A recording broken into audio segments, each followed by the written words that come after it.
In 2008, our next guest was named World's Most Sustainable Seafood Entrepreneur. He's also the co-founder of the sustainable seafood brand Sea Tales, which is available in grocery store. He's proud of his latest project, a new cookbook, Veggies and Fish, and we're delighted to have him make his debut on Virginia this morning to make one of his signature dishes from the book. We welcome Bart Van Olphen to our live show. Bart, good to see you. I don't know if I've ever met anybody that was the world's anything. So, so to have the world's it was a in long front of your time name. ago, but I felt quite proud about it. It was a long time ago, but yeah, no, true. It's sustainability. I mean, fish is the only thing we still capture massively out of the wild, so we need to take care. So sustainability in fish is an important topic. Well, it's more the serious topic part of it, but well, cooking is the most fun to do. Yeah, so thank you for having me, Bill. All right, you're going to make tuna, and I bought some tuna recently, and when I saw how much it cost, I'm like, I should frame this and put it on the wall. So I let somebody else who knew a little bit more than me cook it, because at that price, I wasn't going to mess it up. But it is so good. It is so fantastic.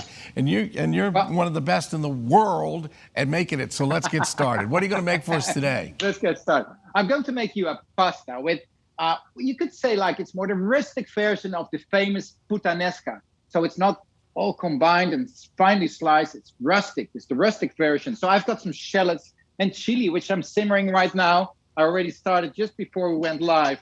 I've de-seeded the chili because I want to have this sauce a bit smooth. But if you like to have it spicy and hot, just leave the seeds in. So have the stove. The shallots caramelize like an onion would? Is it kind of the same thing? Yeah, so make sure you don't caramelize. Well, caramelize is a bit too far. You just want to soften them. You want to simmer them, right? So it gives this beautiful flavor to the chili. So it really infuses together. So I've just added a bit of the garlic, which was the next step. And now we go to anchovies. I love anchovies. And some people might be scared of it because these little tiny fillets, fish fillets, well, it looks like it.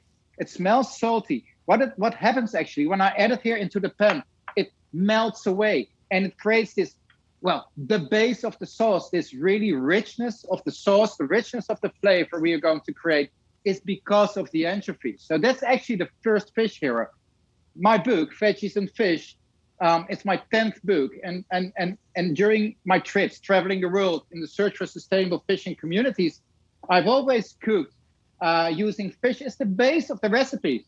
But now in this book, I changed it around. So it's more like a, well, plant-based cookbook where I add fish to it. So that's the first step, is the anchovies right here.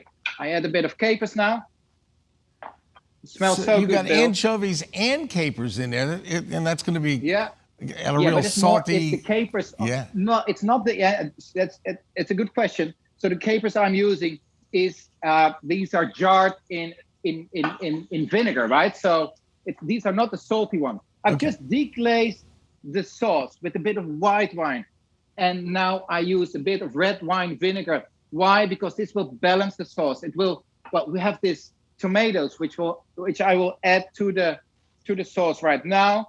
I balance it a bit with the red wine vinegar against the sweetness of the tomatoes. So it becomes really, really nice.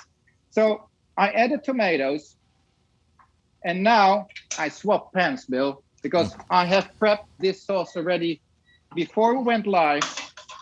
And here you see these beautiful colors. I have cooked this sauce for 10 minutes.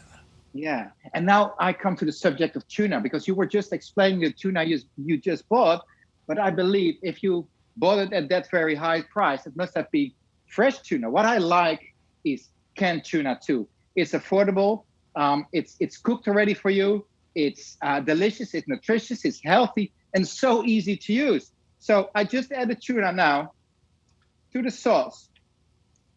So this is the second seafood, the second fish hero, which I add to the veggies.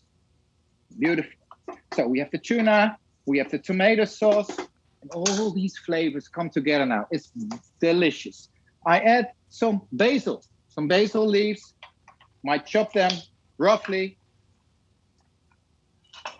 So when you put in the basil, do you leave those in there the whole time, or do they come out at some point? No, this is we are about to finish the dish. So we have cooked the sauce for like 10 minutes. And then after cooking the sauce, we add the tuna. The tuna is cooked for you already in the tin. And that's the great thing about tinned fish. It's a great way also to consume fish to the future, because we're not forced to fish that fish only during the season. We can preserve it in a can. You can eat it anytime you like. Good. So the tuna's cooked. We just warm it up. We heat it up. So now the pasta. What I'm using is a bit of a curly pasta, right? A gravy pasta, because the gravy pasta absorbs, sucks the sauce in. So what I do here is add the pasta with a bit of the starch, because that gives the texture and the good flavor to the dish. I give it a toss. Wow. Together with the basil, a bit of black pepper. Here we go. And to finish it off, the finishing touch, a splash of olive oil. Here we go, Bill. That Gnocchetti. I bet. And well, I would say puttanesca my way. That whole pan there, I could eat myself. So you got to make some for somebody else, Bart. That was really good. And, you know, I was talking about tuna steaks at the beginning. This is obviously makes a lot more sense for me and my budget, and for a lot of people as well. More affordable. Yeah. And if you buy tuna, that's more also the serious part. That's where we started with, traveling the world. I was this sustainable seafood entrepreneur, or won that prize.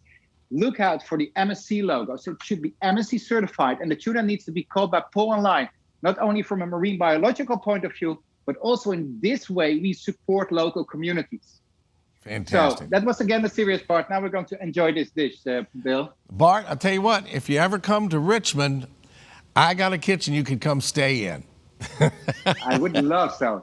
All right. That's the deal, Bill. It was great talking to you, Bart, and we wish you all the best. For more information on Bart's new cookbook, Veggies and Fish, we'll post a link on our show website later today at WTVR.com/VTM. And that's where we will find that fantastic recipe later today.